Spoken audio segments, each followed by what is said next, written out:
La déclaration de Lord Balfour en 1917 laisse espérer la création prochaine d'un État national juif en Palestine, territoire sous mandat britannique depuis le début des années 20.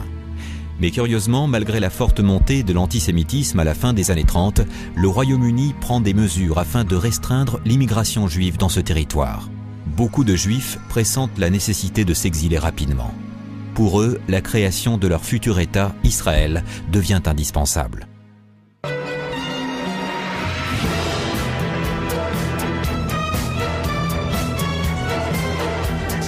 Ich bin ein Berliner.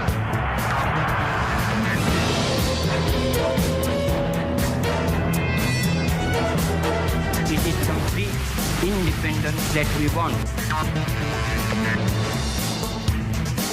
I have a dream.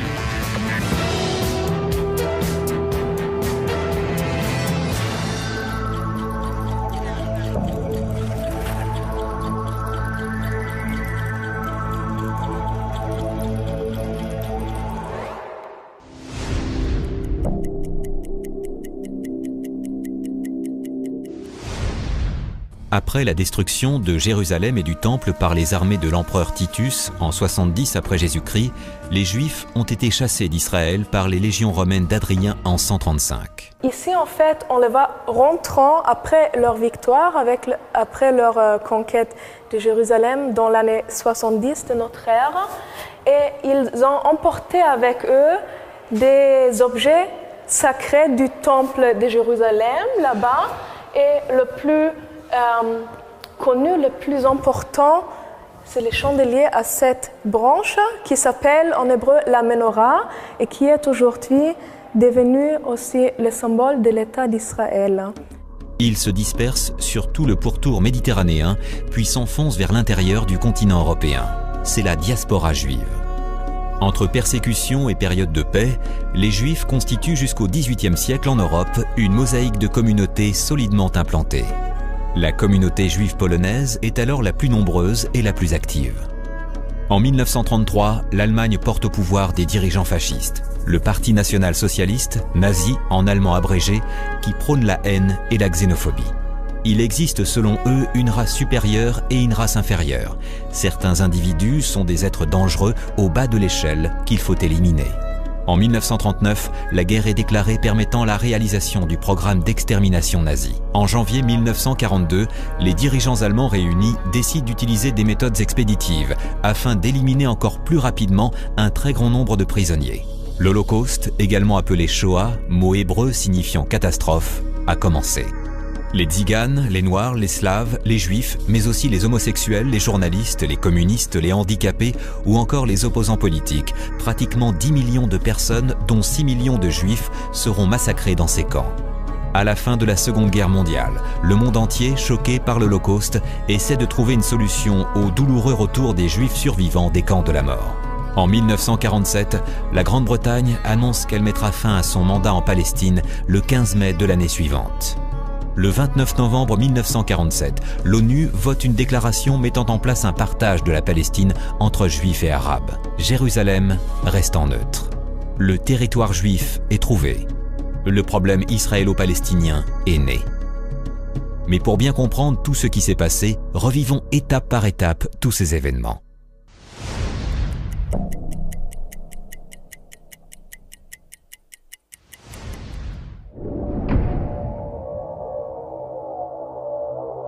Le sionisme, c'est un mouvement politique moderne qui a émergé à la fin du XIXe siècle et qui traduisait en termes modernes et politiques la vieille aspiration du peuple juif à retourner sur sa terre. La fin du XIXe siècle voit ressurgir particulièrement en Allemagne et en Europe de l'Est des persécutions et des pogroms.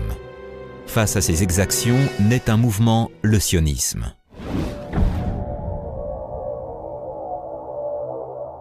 Pendant 2000 ans où les Juifs étaient dispersés dans toutes les nations du monde et sur tous les continents, les Juifs ont gardé espoir un jour de revenir. C'est ce mouvement qui va initier et programmer le retour des Juifs en terre d'Israël.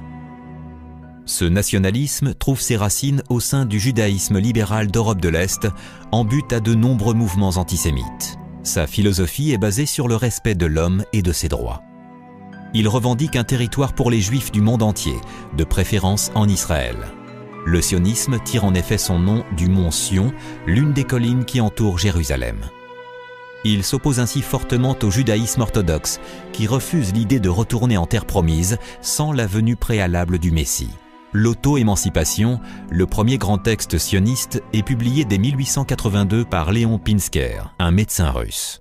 Mais c'est la parution en 1896 du livre de Theodor Herzl, L'État des Juifs, qui engendre véritablement le mouvement sioniste moderne. Sans vraiment exiger un État, Herzl, révolté et inquiété par l'affaire Dreyfus, parle de la création d'un foyer national juif, qui ne peut être envisagé qu'en Terre Sainte. Le sionisme, créé par Theodor Herzl, un mouvement qui visait à rétablir les Juifs dans leur terre ancestrale. La première vague sioniste a émergé après une vague de pogroms qui se sont déroulés en Russie en 1881 à 1882. Ça a été la première vague, la première génération sioniste. La deuxième génération sioniste a été celle de Theodor Herzl, qui a conçu l'idée de rassembler tous les Juifs dans un grand congrès qui sera en fait un instrument de bataille pour permettre le retour des Juifs vers leur pays. C'est la proclamation face au monde que les Juifs, premièrement, sont unis à nouveau, et deuxièmement, qu'elle a une exigence, qu'elle veut retourner.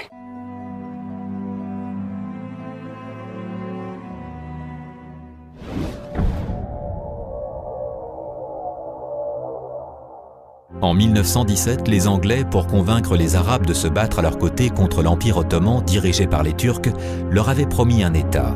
Laurence d'Arabie et le roi Faisal ibn Hussein conduisent les armées arabes jusqu'à Damas, mais cette victoire ne débouche sur aucun accord malgré les promesses anglaises. En compensation, ils promettent de créer l'État de Transjordanie, aux portes de la Palestine.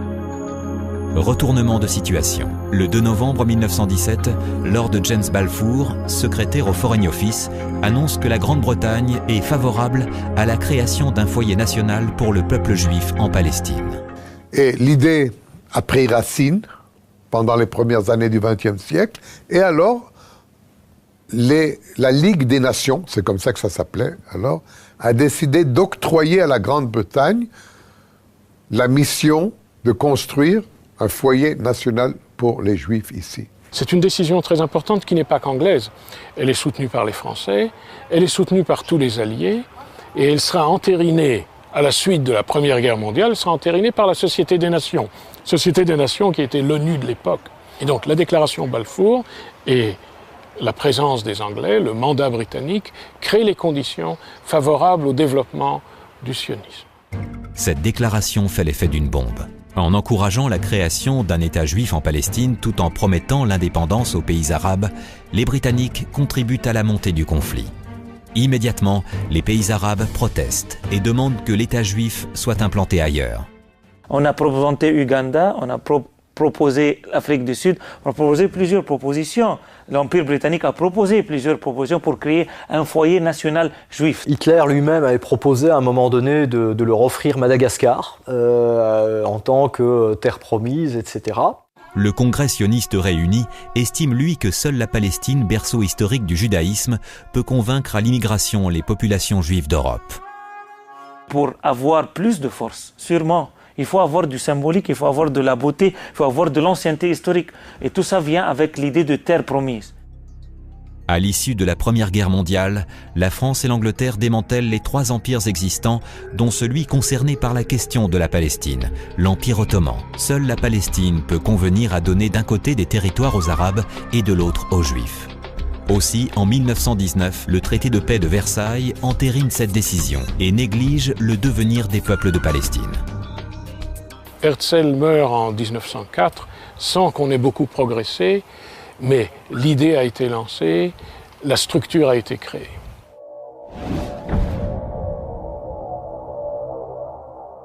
Dès les années 30, en fait, on a vu apparaître les premiers kibboutz en Israël, c'est-à-dire des juifs qui effectuaient l'Alia, qui rejoignaient la terre promise, et qui, en quelques nuits, créaient une espèce de campement relativement fortifié.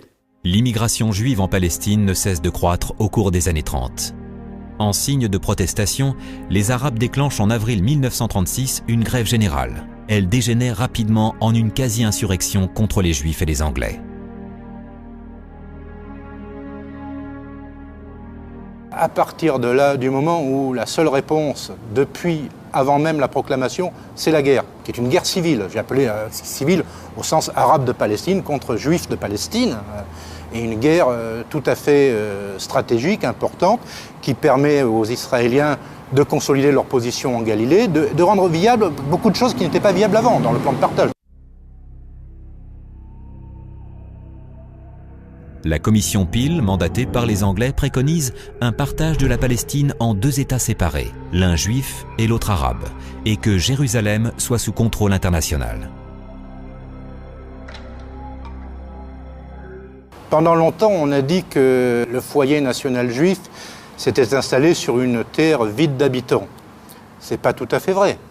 Le plan de partage, il n'est pas parfait, mais il prévoit grosso modo, que les régions à majorité juive iront à l'État israélien et qu'on créera un État arabe en Palestine.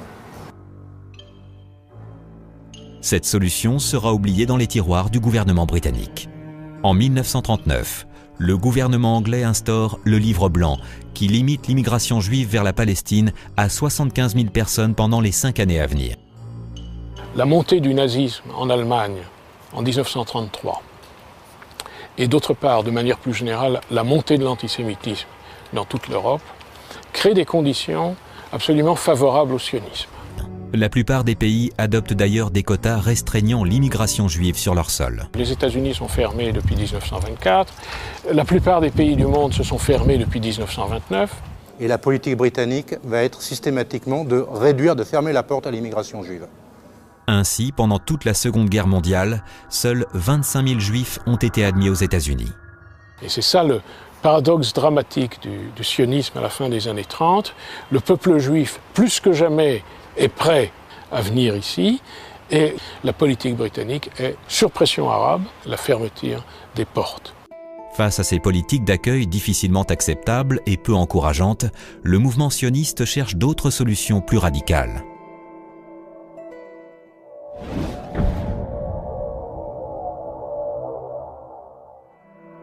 Au cours des années 20 et 30, le mouvement sioniste s'organise.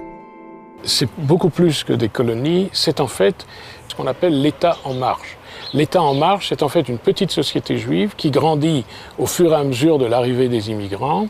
C'est une société juive qui s'auto-administre, qui a ses propres institutions, qui a son économie propre, sa société propre, sa langue, bien sûr, son système scolaire, sa culture. Et donc c'est une société qui grandit au fur et à mesure que les immigrants arrivent. L'organisation sociale qui prévalait dans les kibbutz, eh bien, est une organisation communautaire. C'est-à-dire que vous avez des producteurs qui vont produire des produits agricoles, etc., qui vont permettre ensuite non seulement d'alimenter le kibbutz, mais aussi de pouvoir être vendus, et donc de permettre à ce moment-là d'acheter le matériel, les aliments, etc., qui ne sont pas produits sur le kibbutz, mais il y a aussi toute une organisation sociale autour de ça, organisation certes religieuse, etc., mais aussi civile, avec des écoles, des crèches, des garderies, dans certains cas des dispensaires ou des hôpitaux, bref, tout ce qu'il faut pour pouvoir vivre plus ou moins de façon autonome.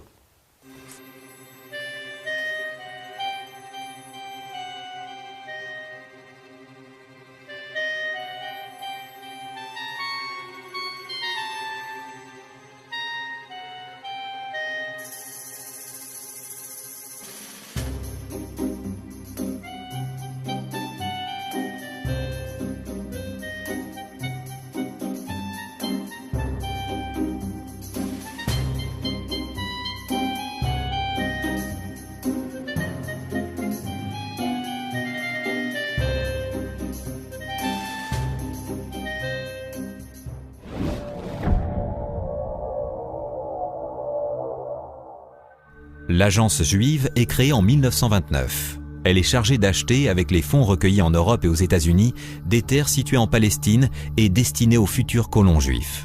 D'autres organisations se créent. La Haganah.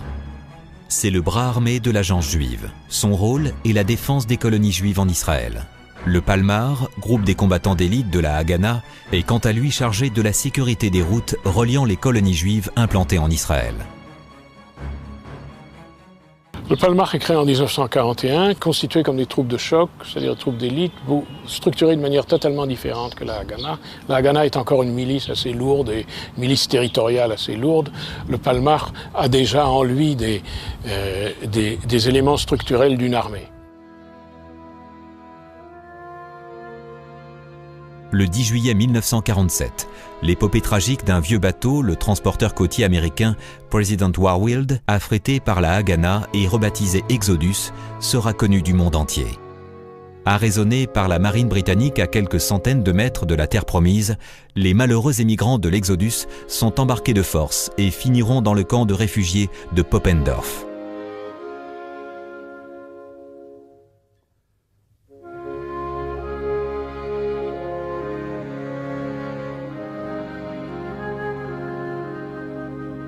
L'Irgun est un groupe clandestin d'activistes dont le but avoué est de chasser les Anglais de Palestine.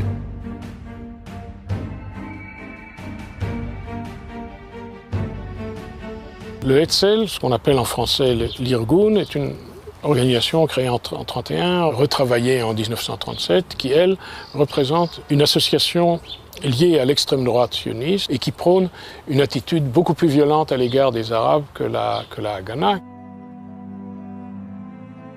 Le 22 juillet 1946, les soldats de l'Irgun commettent un attentat retentissant à l'hôtel King David, qui est le quartier général des forces anglaises et fait de nombreuses victimes.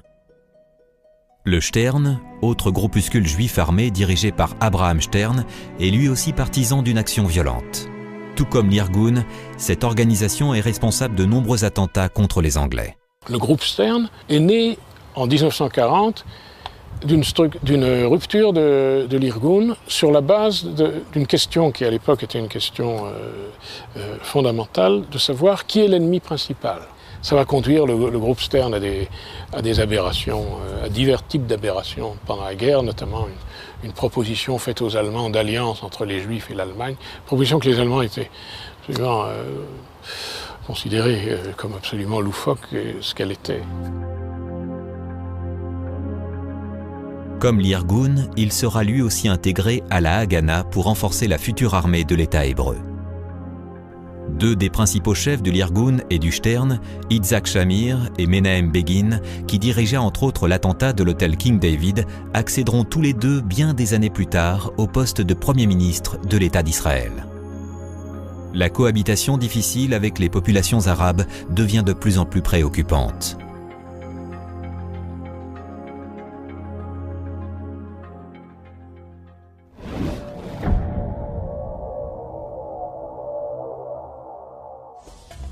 En 1942, l'agence juive se range aux côtés des Anglais pour combattre le nazisme, avec l'espoir de la création d'un État juif dès la fin de la guerre. Une compagnie juive combat ainsi avec les forces françaises libres du général Koenig à Bir Hakeim en juin 1942. En 1943, des jeunes soldats de la Haganah forment la Brigade juive, qui combattra aux côtés des Anglais jusqu'à la fin de la guerre. À la fin du conflit, tous les grands gouvernements, mais surtout l'opinion publique mondiale, s'accordent sur la nécessité de la création d'un État juif. Les 6 millions de victimes de l'Holocauste nazi poussent les grandes puissances à accepter la création d'un État juif qui pourra ainsi accueillir les rescapés. L'État n'est pas encore créé et il est en train de perdre sa population potentielle. C'est-à-dire que l'extermination des Juifs d'Europe, la Shoah, va faire en sorte qu'une grande partie des habitants potentiels de l'État juif, tout simplement, ne pourront pas venir ici. Et donc, il est absolument aberrant de considérer que l'État juif a été créé à la suite de la Shoah. C'est tout à fait le contraire. La Shoah a porté à la création de l'État un coup très fort et très dur parce qu'elle a privé l'État d'une très grande partie de sa population.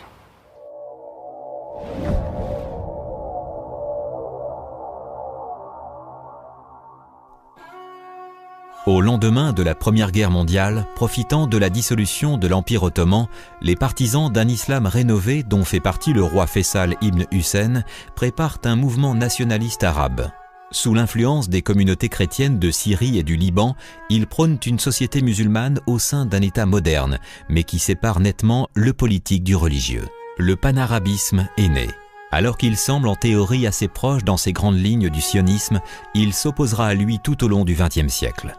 Les Arabes sont très préoccupés par les arrivées de plus en plus massives de colons juifs. Les 400 ou 500 000 juifs de Palestine se considéraient comme une avant-garde, attendant les millions de juifs européens qui devaient venir, et en fait, ils ont été la totalité parce que les millions ne sont pas venus. La Grande-Bretagne, de son côté, soucieuse de préserver ses bonnes relations avec ses fournisseurs de pétrole, cherche à concilier les dirigeants arabes en limitant le plus possible la marge de manœuvre des sionistes. Il y a, entre 1945 et 1947, un affrontement entre les Juifs de Palestine et la Grande-Bretagne. Un affrontement qui est à la fois diplomatique, médiatique et militaire. Les Anglais sont épuisés par la Seconde Guerre mondiale. La Seconde Guerre mondiale provoque la chute de l'Empire britannique. La Grande-Bretagne ne peut plus tenir l'Inde, elle ne peut plus tenir la Palestine. Elle a d'ailleurs plus de soldats en Palestine contre 600 000 Juifs qu'en Inde contre des centaines de millions d'insurgés ou de protestataires. La Grande-Bretagne n'en peut plus. C'est la mort de Roosevelt début 1945 qui va débloquer le processus. Roosevelt, conservateur et proche des milieux pétroliers, était plutôt antisioniste. À sa succession, le démocrate Truman conduit alors les États-Unis sur la voie d'un accord pour le partage de la Palestine.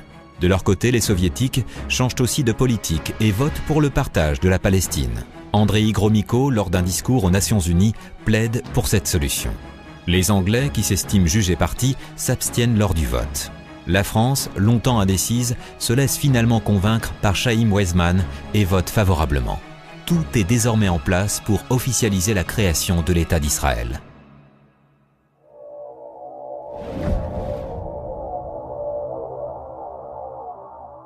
La Grande-Bretagne, en janvier 1947, va voir l'ONU et dit « je rends mon mandat ». Et là commence une bataille diplomatique. Que va faire l'ONU avec ce mandat qui lui a été restitué par la Grande-Bretagne ? Et l'ONU constitue une commission, bien entendu. Les États-Unis ne sont pas trop opposés, encore que. L'Union soviétique est pour, la France est pour, l'Angleterre veut se sortir de ce guêpier. Donc il y a un soutien des grandes puissances qui fait qu'en 1948, c'est possible. Cette commission visite le pays, rencontre les représentants juifs, rencontre les représentants arabes et élabore un plan de partage qui comprendra donc un État juif et un État arabe. Il y a eu des débats, parce que c'était pas facile d'accepter les frontières prévues par le plan de partage. Le 29 novembre 1947, la résolution 181, adoptée par les Nations Unies, divise l'ancienne Palestine. Et là commence une bataille diplomatique absolument trépidante et dramatique sous beaucoup d'aspects. Il faut les 2/3 des voix pour que le plan de partage soit adopté. Il y a beaucoup d'opposition. Les pays arabes sont contre, bien entendu. Les Nations Unies ont décidé la partition de la Palestine en 2 États, l'un juif et l'autre palestinien. Au total, 33 pays votent pour. Salon? Yes. Chile? Yes. China? Yes. 10 s'abstiennent et 13 votent contre. La diplomatie sioniste réussit à obtenir à grand-peine les 2/3 des voix, avec le soutien de l'Union soviétique. Ce qui change tout, c'est que l'Union soviétique à l'époque a 3 voix.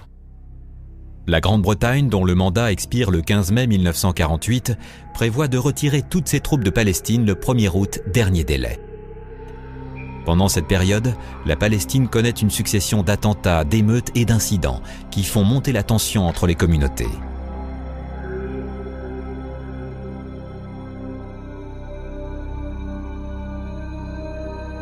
Le plan de partage est donc adopté le 29 novembre 1947.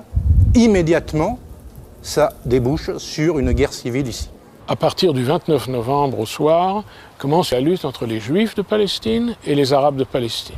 C'est-à-dire les pays arabes n'interviennent pas encore, les pays arabes n'interviendront que plus tard. Et eux-mêmes ont demandé à ce que la population arabe qui vivait dans cette partie qui devait être l'État d'Israël fuit le pays pour laisser entrer les armées arabes. Après la déclaration de novembre 1947, les États arabes savaient qu'ils allaient envahir Et de ce point de vue, ces États arabes qui, le 14 mai 1948, vont prendre la responsabilité d'attaquer l'État d'Israël nouvellement créé, ne le font pas pour créer un État palestinien. Le massacre de Deir Yassin, le 9 avril 1948, par les jeunes combattants juifs de l'Irgun, fait 250 morts dans ce petit village arabe. Bientôt connu, cette tragédie entraîne un mouvement de panique parmi les populations civiles, qui fuient alors devant l'avancée des troupes israéliennes, persuadées d'être les prochaines victimes d'une guerre d'extermination. Les victoires israéliennes vont provoquer dans la population palestinienne une rupture du système combatif. Et cette rupture du système combatif va se traduire par un exode. C'est le début de la première Nakba, la catastrophe. Les populations arabes de Palestine, qui seront définitivement appelées par la suite les Palestiniens, vont quasiment tout perdre. Maisons, terres, emplois. Encouragés par certains de leurs leaders, une grande majorité décide de quitter leurs terres et de s'exiler. La première Nakba, fondamentalement, c'est lorsque l'État d'Israël déclare son indépendance et que donc les Palestiniens doivent se disperser et donc migrer, soit qui vers le Liban, vers la Syrie, vers la Jordanie, vers l'Égypte, etc. Il y a plusieurs explications à ça. L'une, c'est la baisse ou la perte de combativité. L'autre, c'est la certitude que de toute façon, les alliés arabes et les armées arabes vont s'emparer du pays et que donc, d'une manière ou d'une autre, un peu plus tôt ou un peu plus tard, on y reviendra. Ils ne reviendront pas parce qu'il n'y aura pas de victoire arabe et les Palestiniens vont se retrouver dans une situation où beaucoup d'entre eux auront quitté leur maison, auront quitté leur village, auront quitté leur ville d'origine. Le terrain est maintenant libre pour que le 13 mai 1948, la Ligue arabe déclare la guerre à Israël. La personnalité arabe sera incarnée dans la forme de la Ligue arabe. L'Égypte est vue comme pays phare pour le monde arabe. Il doit toujours être en première ligne. Et le destin a fait que c'est la Palestine qui tombe ou qui a ce problème-là. Ça veut dire c'est la création d'État d'Israël en Palestine. Imaginons, comme on a dit, que c'était créé en Afrique du Sud, je crois que l'Égypte n'aurait aucun rôle. Ça a été créé en Ouganda, l'Égypte n'aurait aucun rôle. Mais là, c'est juste à côté. Juste à côté. Alors, il fallait que l'Égypte, qui était vue comme ça par le monde arabe, jouait le rôle principal, le rôle du héros, le rôle du leader. Ceux qui allaient devenir les Israéliens savaient pertinemment bien qu'ils feraient face à une certaine opposition. Les Israéliens savaient en même temps qu'il y avait des populations arabes qui étaient là depuis un certain temps, qui évidemment n'auraient absolument aucune envie de perdre les terres qu'elles avaient cultivées parfois depuis des centaines d'années. Et donc tout le monde savait pertinemment bien que c'était courir au conflit. Et alors l'Égypte a pris la décision d'attaquer les forces de ce jeune État, l'État d'Israël, avec l'armée égyptienne, qui sera rejoint après ça par les forces jordaniennes et les autres forces arabes. Le 14 mai 1948, David Ben Gourion, dans une salle du musée de Tel Aviv, lit aux congrès sionistes la déclaration d'indépendance du nouvel État hébreu. Après presque 2000 ans d'éclipse, Israël existe à nouveau dans un territoire en guerre. Pour Israël, le choix est simple, se battre ou disparaître.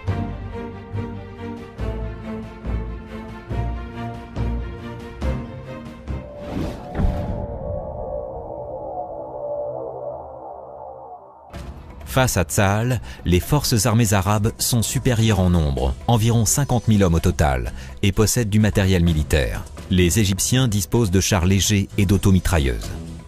Les Syriens peuvent aligner des chars Renault R-35 et Hotchkiss H-39, vestiges de l'ancienne présence française en Syrie. La menace la plus redoutable vient cependant des troupes de Transjordanie. La fameuse Légion arabe, commandée et entraînée à l'anglaise, est une troupe d'environ 10 000 hommes, aguerris, disciplinés et bien équipés. Elle dispose de nombreuses automitrailleuses ainsi que d'armements lourds. Les effectifs de l'armée israélienne, renforcés par de nombreux immigrants, comprennent alors environ 35 000 hommes. Mais l'armée israélienne est totalement dépourvue d'armements lourds, ne possède aucun parc blindé et manque même cruellement d'armes individuelles et de munitions. En effet, les Britanniques, avant de partir de Palestine, ont pris soin de bien désarmer les colonies juives et de détruire tout le matériel militaire qu'ils ne pouvaient pas emporter. La récupération sur le champ de bataille, la débrouillardise et certaines recettes artisanales seront un palliatif au manque de moyens de Tsahal.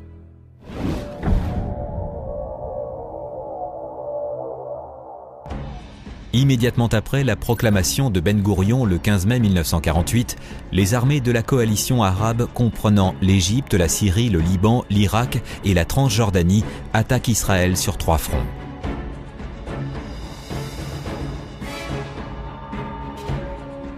Parce que les Arabes ont attendu mai 48, le 15 mai 48, pour la déclaration officielle d'indépendance.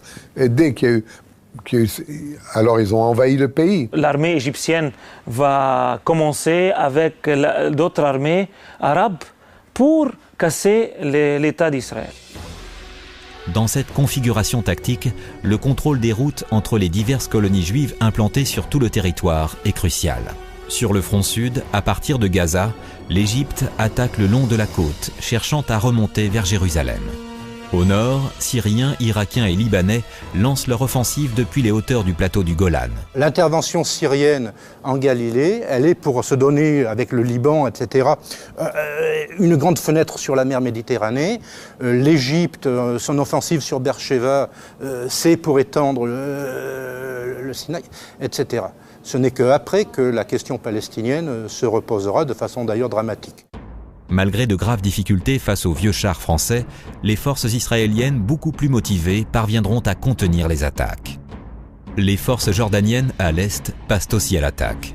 Le 16 mai 1948, la Légion arabe de Transjordanie attaque Jérusalem, assiège la garnison juive de Jérusalem et la force à se rendre. La reddition du quartier juif de la vieille ville à la Légion arabe sera l'un des rares revers israéliens. Ce quartier ne sera repris par les parachutistes israéliens qu'au terme de durs combats en juillet 1967, à la fin de la guerre des 6 jours. Les combats sont violents pendant plus d'1 mois. Alors que du côté arabe, le manque de combativité se fait sentir, le courage et la détermination des combattants juifs permettent à Israël de tenir bon. Les combats pour le kibboutz Mordechai et sa résistance héroïque entrent alors dans la légende de Tsahal. On a un jeune État qui vient d'être formé avec des gens très enthousiastes, qui défendent leur cause jusqu'à la mort. Et on a des armées qui sont ordonnées d'aller là par des systèmes un peu anciens, un peu corrompus, et qui ne trouvent pas vraiment l'encouragement et la cause interne et spirituelle nécessaire pour être à la même hauteur spirituelle et convictionnelle de l'ennemi. Alors c'est normal, oui, il y a plusieurs pays qui ont des armes, oui, mais l'autre jeune pays a plus de conviction. Le 16 juin 1948, le premier armistice entre Israéliens et Arabes est signé à l'initiative de l'ONU. Les belligérants sont épuisés.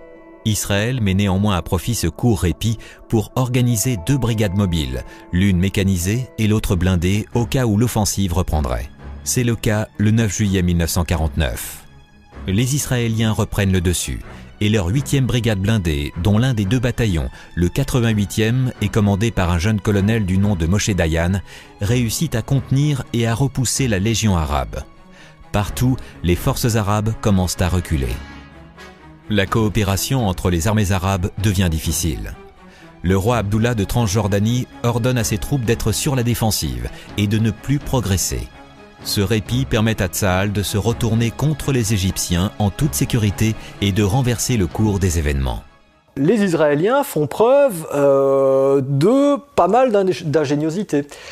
Ils se constituent assez rapidement une petite force aérienne et sur certains appareils, à la queue de ces appareils, ils vont installer des grands crochets métalliques qui auront pour fonction d'arracher les câbles de téléphonie, les câbles de télégraphie, coupant finalement les communications des armées arabes. Le 16 juillet 1948, un nouveau cessez-le-feu est demandé par l'ONU et le 3 septembre 1948, une autre trêve est signée par Jérusalem, pour peu de temps encore une fois. Le 14 octobre, l'offensive israélienne reprend à la fois dans le désert du Negev afin de sécuriser l'accès à la mer Rouge, mais également en direction de la bande de Gaza. Les forces israéliennes atteignent la mer à El Arish. Le 12 janvier 1949, les Égyptiens tentent de bloquer les ports israéliens situés sur la Méditerranée. Les combats reprennent aussi dans le Sinaï et dans la partie israélienne de Jérusalem, qui sera lourdement bombardée par l'artillerie transjordanienne. Le 24 février, un armistice israélo-égyptien est signé sur l'île de Rhodes. L'accès à la mer Rouge par Eilat sur le golfe d'Aqaba reste sous contrôle israélien, mais l'Égypte refuse toujours de reconnaître Israël. Le 23 mars 1949, l'armistice entre Israël et le Liban est signé à Ras El Nakoura. Le 3 avril, les combats entre Israël et la Transjordanie s'achèvent. Un armistice d'1 an est signé. Le 13 avril, c'est au tour de la Syrie de déposer les armes et de signer un armistice.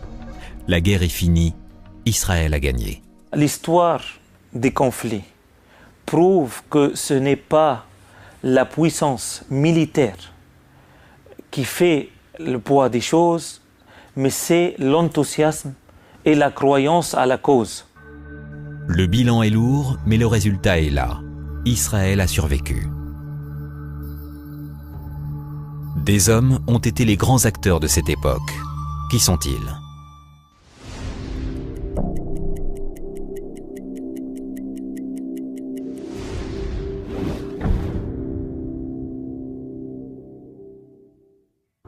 David Ben Gourion est né en 1886 dans une famille favorable au sionisme. Il arrive pour la première fois en Palestine en 1906. Sa carrière politique et syndicaliste au cours des années 20 et au début des années 30 le conduisent à prendre la présidence de l'Agence juive en 1935. Début 1948, il met en place les futures composantes de l'armée juive. Tsahal, le glaive de David, venait de naître. Il devient le premier ministre de l'État hébreu de 1948 à 1954, puis de 54 à 63.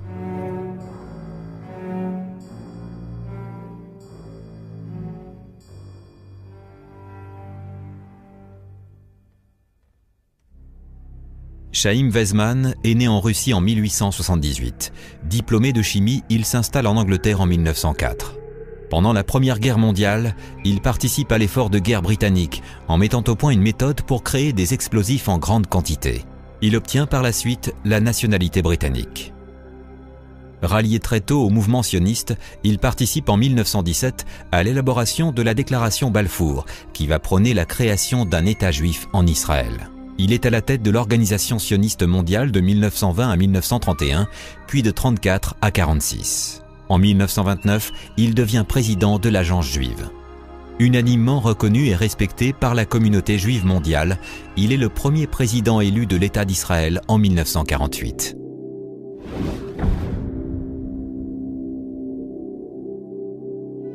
De nombreux autres hommes en Israël ont été les acteurs de cette épopée. Parmi eux, on peut citer des noms qui deviendront célèbres. Moshe Dayan. Il commence sa carrière politique comme lieutenant et combat avec les forces australiennes en Syrie contre les forces françaises de Vichy pendant la Seconde Guerre mondiale. C'est d'ailleurs là qu'il sera blessé et perdra son œil gauche. Héros de la guerre des 6 jours et ministre de la Défense en 1967, il est l'un des principaux artisans de la victoire israélienne lors de la guerre du Kippour en 1973. Menahem Begin est né en Russie en 1913. Très tôt, il va s'opposer à David Ben Gourion sur le choix des méthodes à employer. Arrivé en 1942 en Palestine, il devient le chef de l'Irgun. Malgré ses positions politiques radicales, il est élu Premier ministre d'Israël de 1977 à 1983 et signe le premier traité de paix avec un pays arabe, l'Égypte. Il est nommé prix Nobel de la paix en 1979 avec Anwar el-Sadat après les accords de Camp David. Ariel Sharon est né près de Tel Aviv en 1928. Militaire de carrière, il devient connu par ses actions d'éclat sur le front égyptien en 1967 et encore plus célèbre en 1973 lorsqu'il participe au rétablissement spectaculaire de la situation sur le front lors de la guerre du Kippour en 1973. Son rôle dans les événements tragiques lors de l'offensive au sud Liban en 1982 freine néanmoins sa carrière. Il devient Premier ministre d'Israël de 2001 à 2006. Yitzhak Rabin est né en 1922 à Jérusalem. Sabra, de la première génération, c'est-à-dire né en Israël et fils de juifs nés également en Israël, il gravit peu à peu tous les échelons de la hiérarchie militaire. Il devient ambassadeur d'Israël aux États-Unis pendant 5 ans avant d'être nommé Premier ministre de 1974 à 1977.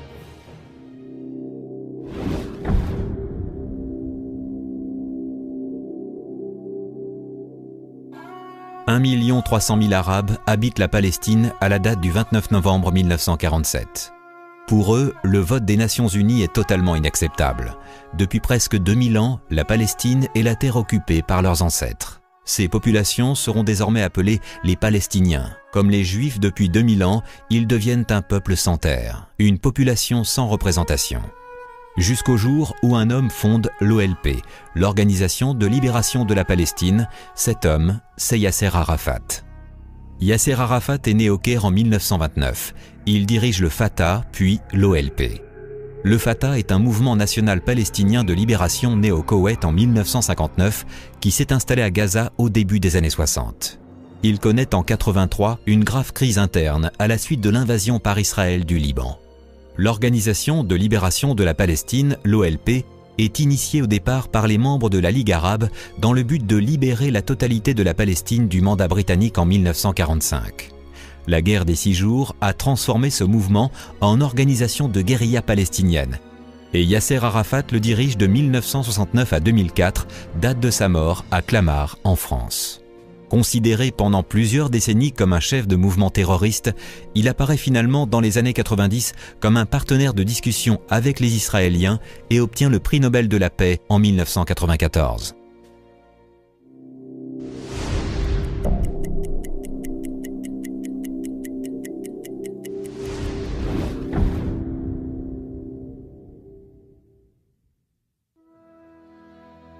La création de l'État d'Israël a fait de nombreuses victimes. On estime leur nombre à environ 6 000 morts côté israélien et 15 000 morts côté arabe.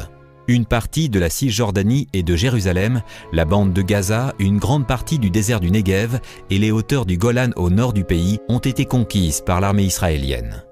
Ces conquêtes viennent renforcer les frontières prévues par le plan de partage de 1947. Cette solution posait de nouvelles questions, à savoir que faire des Palestiniens ? Où allaient-ils pouvoir s'établir ? C'était eux qui devenaient du coup une véritable diaspora. L'exode des populations palestiniennes est la conséquence directe du refus unilatéral du plan de partage de la Palestine par les populations arabes. Pourtant, en 1947, Israël ne demande pas mieux que d'accepter ce plan et de pouvoir créer en paix, du moins pour un temps, un État juif indépendant. Évidemment, la problématique palestinienne qui prend une certaine amplitude. Il y a aussi toute la problématique d'une certaine forme de retour aux réalités pour Israël. Bien entendu, nul ne peut dire ce qui se serait passé si les Palestiniens avaient accepté la partition de 1947. Un État palestinien serait néanmoins né. Aurait-il été viable ? Que se serait-il passé dans les décennies suivantes ? Les 6 millions de Palestiniens d'aujourd'hui sont les descendants directs du million d'exilés palestiniens de 1947. Ils réclament toujours une terre. Et ça a commencé avec 600 000 personnes. Et aujourd'hui, il y a presque plus que 7 millions. C'est-à-dire ça plus que 10 fois. Ça a doublé 10 fois plus. C'est une histoire d'amour et d'angoisse. Les gens aiment être ici, mais c'est une histoire qui n'est pas finie.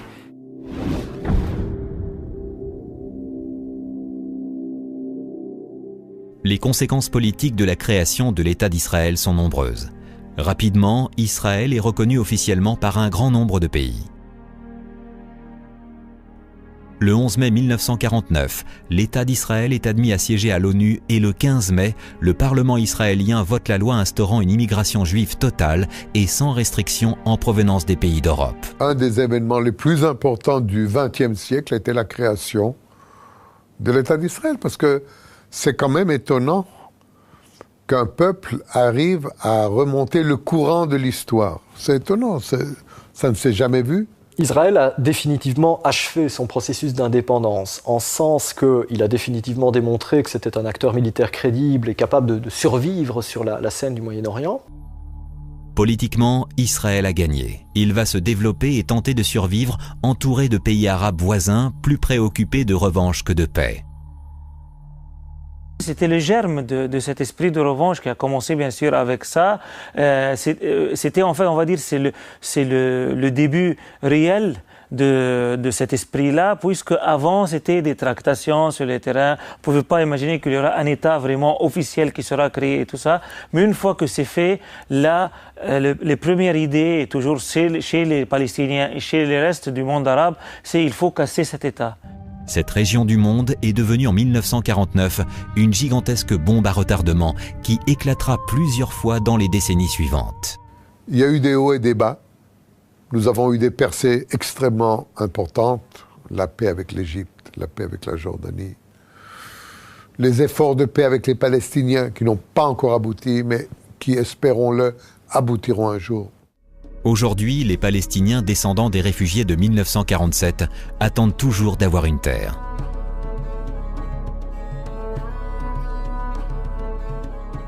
C'est une poudrière, mais à titre strictement personnel, c'est la poudrière où j'ai choisi de vivre. C'est très beau, c'est magnifique. Mais il y a 3 religions monothéistes qui estiment que c'est à elles. C'est-à-dire que tout l'imaginaire du monde se trouve représenté ici.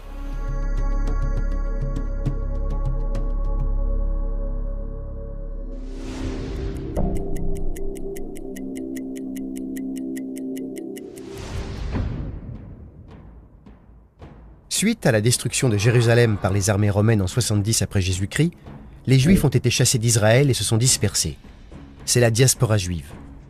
À la fin du XIXe siècle, les persécutions et les pogroms se multiplient contre les Juifs. En réaction, naît un mouvement, le sionisme.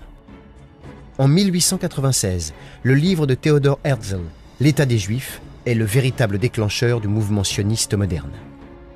D'autres hommes comme Chaim Weizmann et David Ben-Gurion adoptent le sionisme comme credo et envisagent la Palestine comme une terre d'accueil. En 1917, la déclaration Balfour confirme ce choix, mais celui-ci pose problème. Les pays arabes s'élèvent immédiatement contre cette déclaration et demandent que l'État juif soit implanté ailleurs. Parallèlement, pendant les années 30, l'immigration juive clandestine en Palestine augmente de plus en plus. L'agence juive est créée en 1929. Des organisations militaires se mettent en place. La plus connue s'appelle la Haganah. Avec l'Irgun et le Stern, 2 groupuscules armés, elle va former la future armée israélienne. En juillet 1947, l'épopée de l'Exodus, affrétée par la Haganah, a un retentissement international. Au sortir de la guerre, les Juifs victimes de l'Holocauste plaident pour la création d'un État juif. Le 29 novembre 1947, la résolution 181, adoptée par les Nations Unies, partage l'ancienne Palestine et crée un État arabe, la Transjordanie, un État juif indépendant, Israël, et un territoire sous contrôle international, Jérusalem. Le 14 mai 1948, au Congrès sioniste, David Ben-Gurion déclare l'indépendance du nouvel État hébreu. La création d'Israël est acceptée dans un consensus quasi unanime par les grandes puissances internationales, y compris les États-Unis et l'URSS, juste avant la crise du blocus de Berlin. Le 15 mai 1948, les armées de la coalition arabe comprenant l'Égypte, la Syrie, le Liban, l'Irak et la Transjordanie attaquent Israël sur 3 fronts. Les combats durent jusqu'en avril 1949. Après avoir frôlé la catastrophe, les armées israéliennes sont victorieuses. Israël a survécu et va pouvoir commencer à s'organiser. Rapidement, Israël est accepté officiellement par un grand nombre de pays, dont l'URSS et les États-Unis. Le 24 janvier 1949, la France reconnaît la légitimité de l'État d'Israël. Enfin, consécration ultime pour un nouvel État, Israël est admis à siéger à l'ONU, le 11 mai 1949. Cependant, malgré les différents accords de paix successifs, le conflit israélo-arabe n'a toujours pas été résolu. Israël vit en état de siège et 6 millions de Palestiniens, chassés de leur pays, réclament toujours une terre. La Cisjordanie et la bande de Gaza sont d'ailleurs toujours au centre des problèmes entre Palestiniens et Israéliens.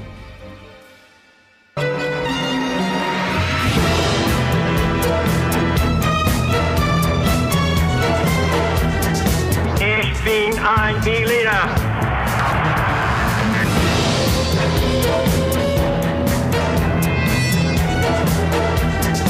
Power that pervades everything.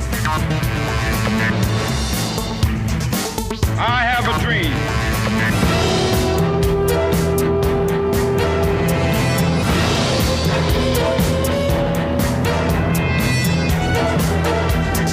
Power that pervades everything.